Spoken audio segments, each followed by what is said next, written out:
You might have seen the video, children crying out after federal agents gassed them at Portland's ICE facility among a crowd of union workers, clergy, and families marching in solidarity with Minneapolis.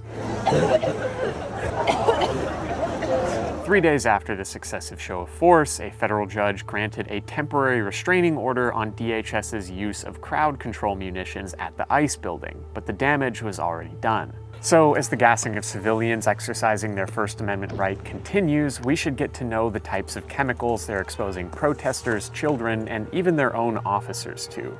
Tear gas is the most common, and it has a number of negative health effects ranging from acute irritation to the skin and eyes to the development of corneal ulcers.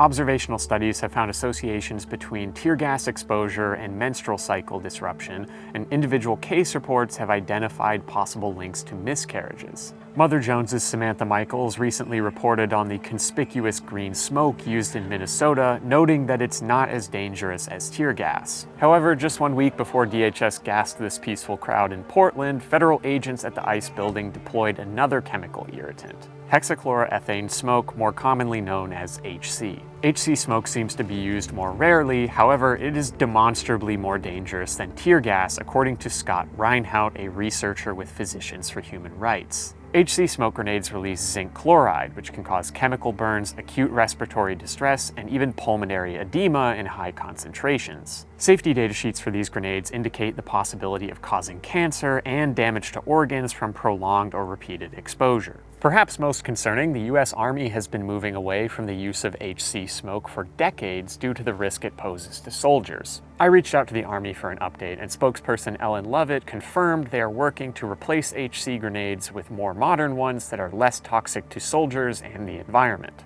Now, I've tracked down at least 2 spent HC canisters that were used on protesters in Portland this year, but DHS also used it against demonstrators in the 2020 Black Lives Matter protests in Portland. The Intercept reported multiple instances of negative health effects ranging from vomiting and hair loss to diminished appetite that lasted for weeks and caused substantial weight loss. I reached out to DHS for confirmation on whether HC was used in Portland and what their policies are related to it. In response, Assistant DHS Secretary Tricia McLaughlin did not answer the question, instead opting to call the demonstrators rioters, claiming without evidence that they violently stormed the building. According to Dr. Rohini Har, a medical advisor at Physicians for Human Rights, in many cases these weapons are being used to suppress free speech rather than their intended purpose of riot control. As federal agents continue to wage a campaign of terror against protesters and civilians, questions remain around some of the health effects and even the testing and chemical makeup of these crowd control weapons.